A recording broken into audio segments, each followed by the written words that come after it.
E nel rivolgervi il nostro augurio non possiamo non pensare alla pace.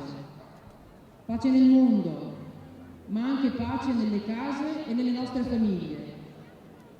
Vi auguriamo quindi un buon fine settimana di festa in occasione del Santo Patrono e auguriamo a Peschiera del Garda, all'Italia e al mondo intero un Natale di pace. Che inizi lo spettacolo.